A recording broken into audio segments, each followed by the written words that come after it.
Oh, okay.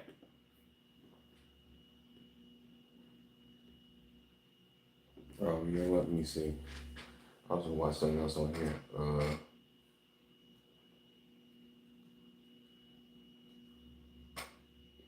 Floyd Mayweather and his bodyguards clash with tourists in Monaco.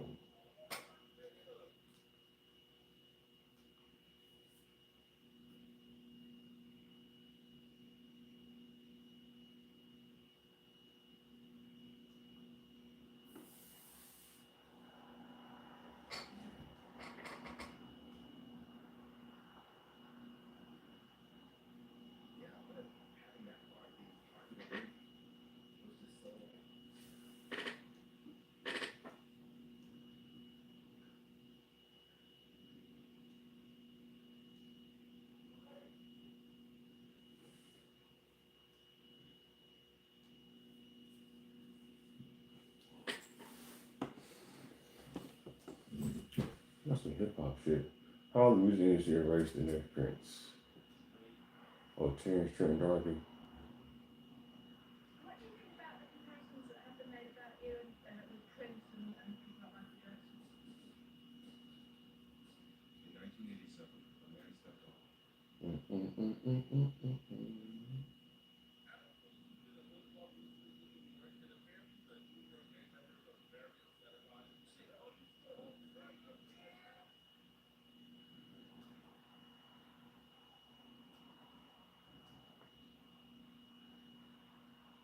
Tom Brady and $1 million.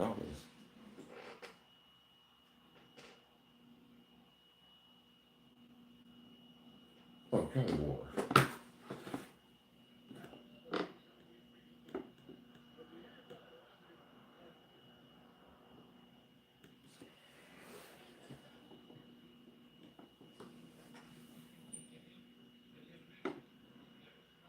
Kelly.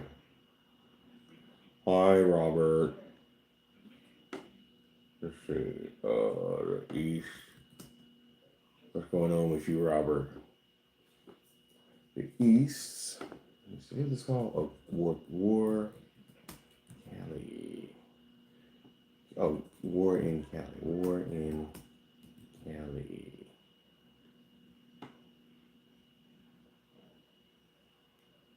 Okay, this is a story. Thank you guys for watching. Not much, just but a light up a bowl. By light a bowl up, that's what I'm talking about. That's what I'm talking about, Robert. Hey, what's up, Big Bun? Um, M. Roy, you. Okay, what am I looking for? Let me go and start this right quick. I'm over here just doing reaction videos. Do me a favor, the thumbs up button, and check out my YouTube channel. You guys get a chance. Charles Arnaz World. Check out my YouTube channel. You guys get a chance.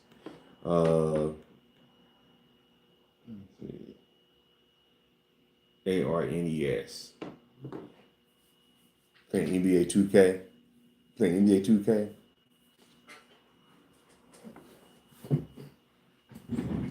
Playing a little bit of NBA 2K. Yeah, I'm talking about. I ain't played video games in so long. I need to sell my. I think I'm gonna sell my PS4. Let's see what we got here. I think I'm gonna sell it.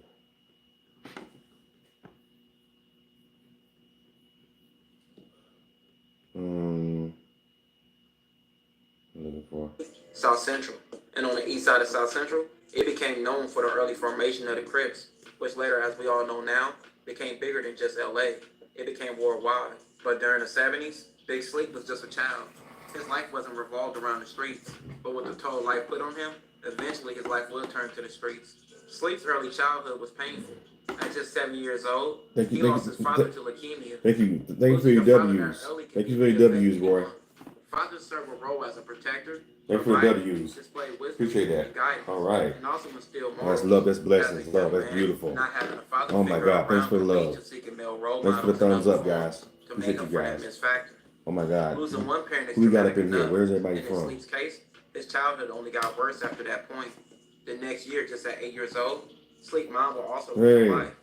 Unlike his father, Sleep's mother's death was gruesome. Stark contrast. What's going on with her you? ex-boyfriend.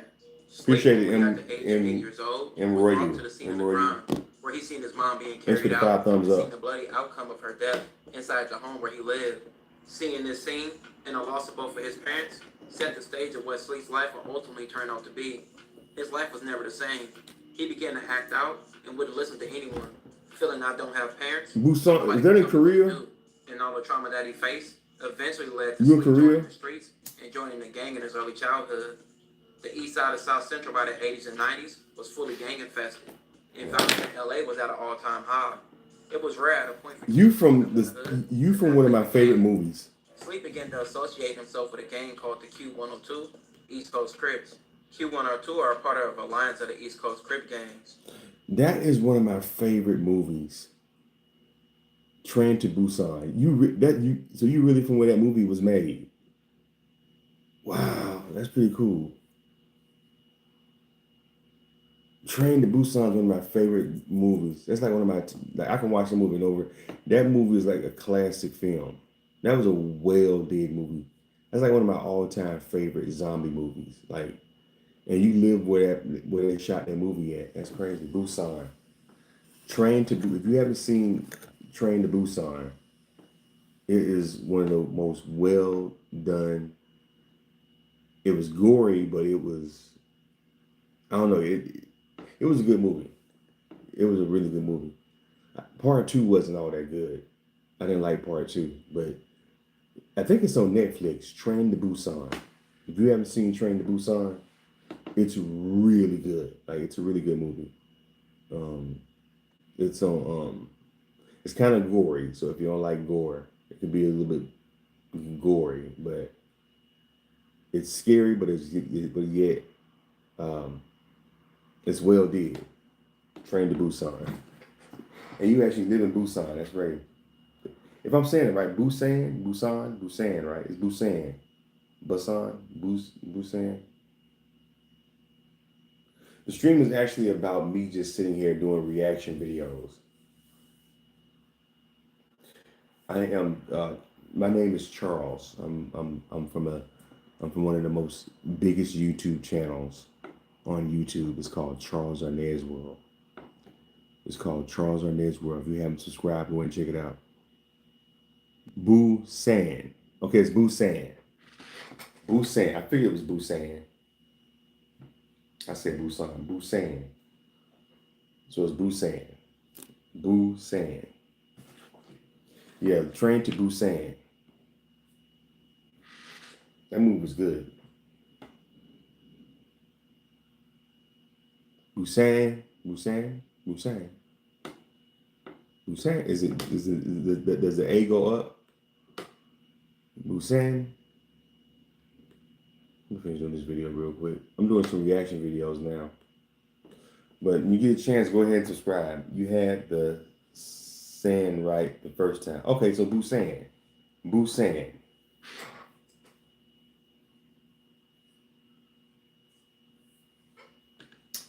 Okay, so Train to Busan.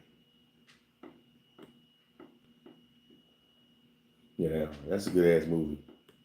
Which includes First Street East Coast Crip, 5'9" East Coast Crip, the Six Pack, which includes 6 Deuce. Appreciate it, man. 6'6". Yeah, that's my movie right there, man. East Coast Crip, 7'6". And you actually live there. 12, along with 8'9" East Coast Crip, 9'7", 11'8" East Coast Crip, 190, and 1200 Block East Coast Crip.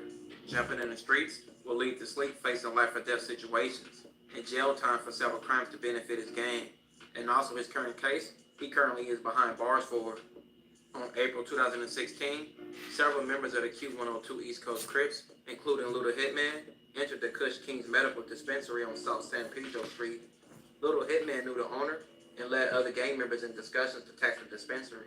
Oh, wow. On April 30th, 2016, Little Hitman and others asked Martin, a security guard at Kush Kings, if they could speak to the owner. Martin told them to come back that night. The East Coast Crips later returned around 10:30 p.m. that night with several other gang members in attendance. They parked near the entrance at a dispensary. The owner was still not there. According to Martin, the security guard, Little Hitman and another gang member threatened to shoot the business up if the owner did not appear.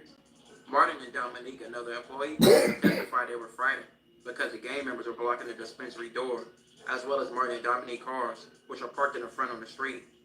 Dominique, who believed Little Hitman had a gun, See you later, bro. And instead called the police.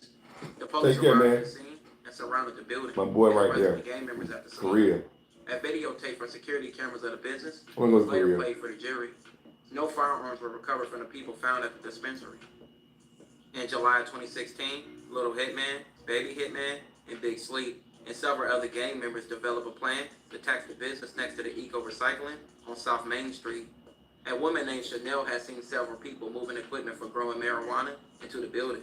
When Chanel knocked on the door and asked what was going on, a man threatened her with a gun and 6 told her to thumbs mind her up. own business. Yay. 6 Chanel thumbs later up. told Little Hitman, Baby Hitman, and Big Sleep about the incident, and they went Yeah, back with her 6 to the thumbs grow up. house. The man who had threatened Chanel was not there, but gang members learned the grow house was owned by a brother-in-law of a man named Hector, the owner of the Eco Recycling. Hector offered to set up a meeting with his brother-in-law, who was the owner. Hector, however, delayed in arranging a meeting with his brother-in-law. After several days of watching the grow house, Little Hitman and Big Sleep directly approached the owner. They told him an agreement would have to be reached for pulling the gun on Chanel, and displayed the gang intended to tax his business.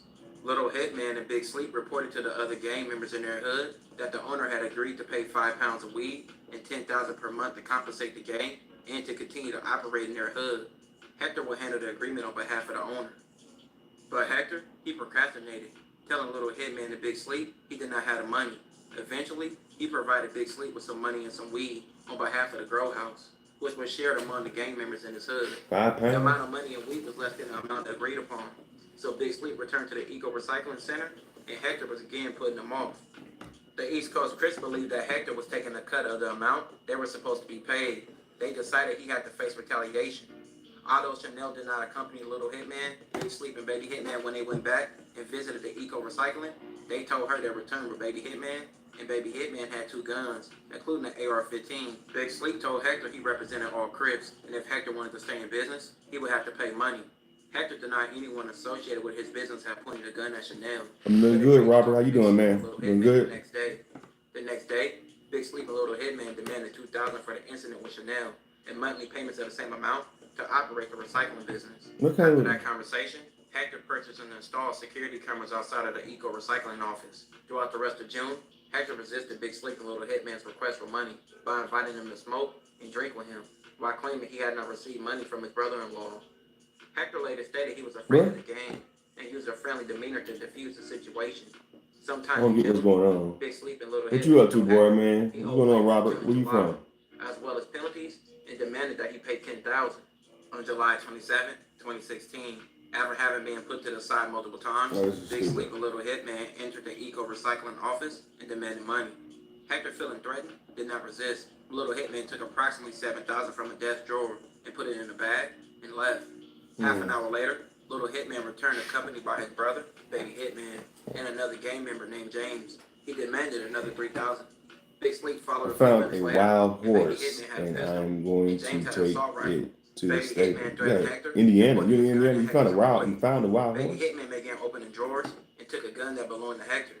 Big Sleep told Baby Hitman to calm down and put the gun back, but Baby Hitman refused to give it back. Big Sleep, Little Hitman, and James then left the office, but Baby Hitman continued to make threats and told Hector he would need $3,000 to get his gun back. As Baby Hitman walked out the office, he stumbled and turned around, and he pointed his 2 guns at everyone inside the office. What? Hector believed that Baby Hitman was waiting to shoot his employee and him if they left the office. Hmm. Hector later closed the recycling center after the incident. He eventually reported the crime to the police and provided the video It's crazy. surveillance footage, which was later played for the jury. Indiana. You in The video Indiana? showed when entering the office that How's the Baby weather out Hitman there? had his hands in his pocket as if he was concealing a weapon, and James was moving swiftly. After leaving, Baby Hitman withdrew the 2 guns from his pocket and aimed them at the door. Oh as God, shown on it's a camera. long story. Los Angeles detectives later stated that Little Hitman, Big Sleep, Baby Hitman, and James had been arrested after being identified in the video by local officers who were familiar with the Q102s. Chanel later stated to police that she had stolen a revolver and a house lid, which she later sold to Big Sleep. The gun was later recovered at Big Sleep's apartment. During the trial, Little Hitman was the only person to tell his side.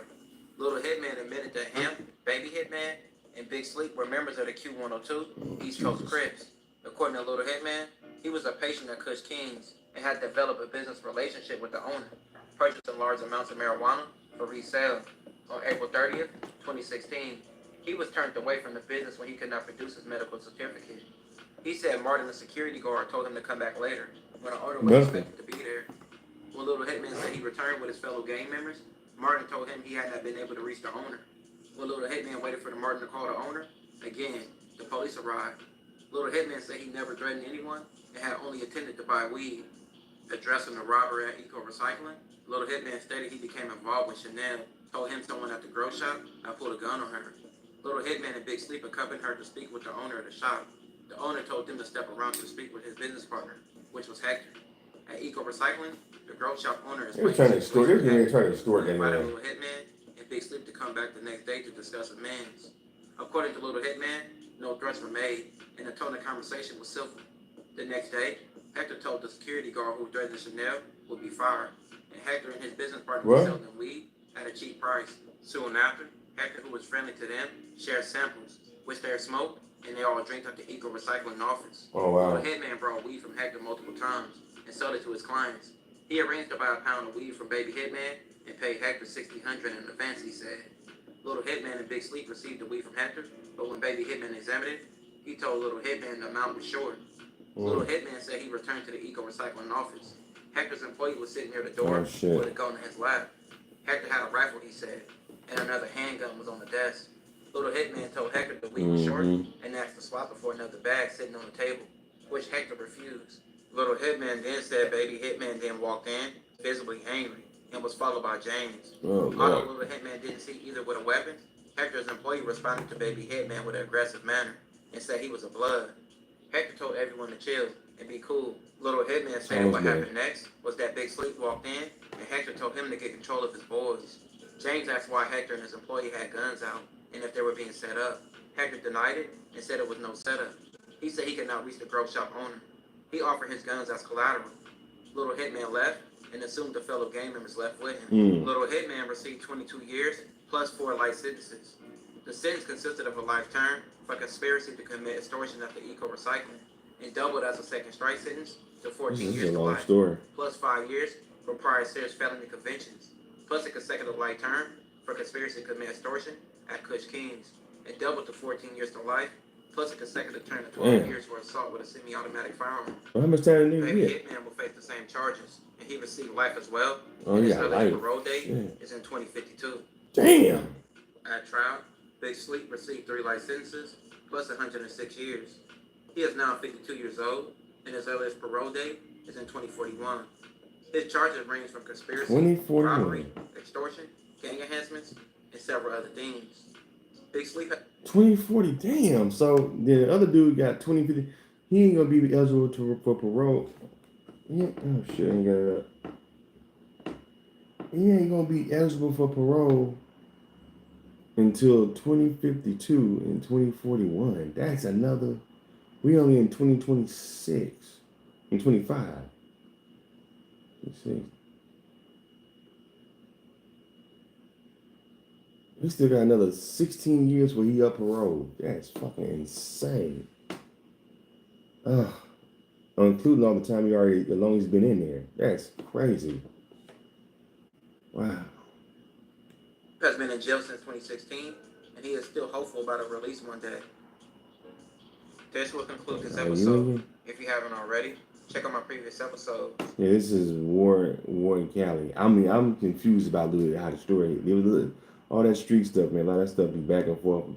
Motherfuckers be homies and they do each other in, and then they back cool again, and that gang stuff. Damn. So he ain't. So the other dude, he ain't eligible until 2052. That's another. That's over 25 years. That's another 25. Jesus Christ. That's a long. I don't know what I would do with myself if I had to do that kind of time. Damn, that's insane. That's insane time. Before you're even eligible for parole, homeboy got to do. Other dude got to do about 16 years where he's eligible for parole. Damn. And they already old, so it's like, are they gonna make it to that time? You know? That is insane. Anyway, check out Warren Cali. when we're in Cali. Go check out his YouTube channel. Subscribe. I just did. And subscribe to Charles and Israel. Hit that thumbs up button. Let's talk about it in the comments. Yeah, that's crazy. Get that fool. Damn, that nigga got another 25. He got more than 26 years to go before he's eligible for parole. That's crazy. Man. I can't. Oof. Nigga.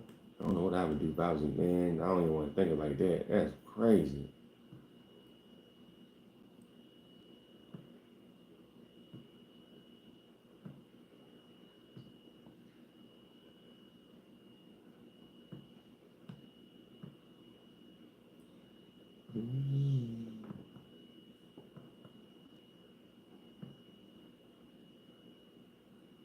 Damn. Putting yourself right in slavery. Shit, you know? Oof. That's a hard way to go.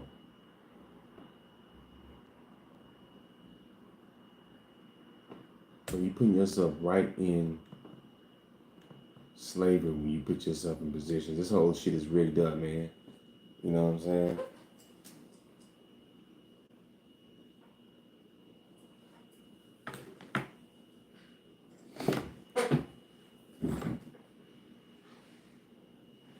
Okay. How's everybody doing? Go ahead and share this live with your family. The crazy ending explained. What movie is this? 21 years later, what the bizarre ending means for the franchise.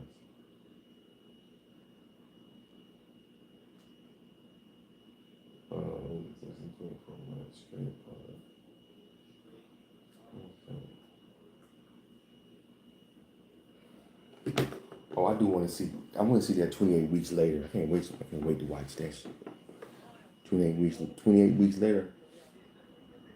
I'm ready to go to bed. I thought you said Gillian was going to be in it. Gillian is going to be in it. It was not quite the first one. Stock up on your survival supplies, horror fans, because 28 years later is now in theaters. The long-anticipated follow-up to 28 Weeks Later comes from original 28 Days Later creative team All right, Danny Boyle and Alex Garland, who returned to directing and screenwriting duties respectively. This has led to the latest entry in the pseudo-zombie series receiving stellar reviews as it heads into its opening weekend, including a 9 out of 10 rating from IGN. We also know that we're receiving a direct sequel in 28 Years Later, The Bone Temple, from director Nia DaCosta of Little Woods, Candyman, and The Marvels fame. Oh, wait a minute. That's part 4? She's going to do part 4. And is set to debut on January. Wait, hold on. It's going to come out in January next year, I think. The 28 Days Later creative team Danny Boyle and Alex Garland, I want to see return to directing and screenwriting duties respectively. This has led to the latest entry in the pseudo-zombie series receiving stellar reviews as it heads into its opening weekend, including a 9 out of 10 rave from IGN. We also know that we're receiving a direct sequel in 28 Years Later, The Bone Temple, from director Nia DaCosta of Little Woods, Candyman, and The Marvels fame. 10 rave from IGN. We also know that we're receiving a direct sequel in 28 Years Later, The Bone Temple, from director Nia DaCosta of Little Woods, Candyman, and The Marvels fame, which was shot back-to-back with its predecessor and is set to debut on January 16th, 2026. A third film, with Boyle respectively returning to direct, is also planned, depending on how 28 Years Later does at the box office. There are clearly plans for the franchise to stick around, so let's take a look at how the new film sets the stage for future sequels. Specifically, we want to look at 28 Years' ending, which has left many early viewers flabbergasted. Why is it so tonally inconsistent with the rest of the movie? And who the heck is Jimmy anyway? Join us as we dive into all the spoilery details of 28 Years Later. It's pretty cool. Anyway, I'm gonna let y'all live in there. Subscribe to the channel. This movie takes place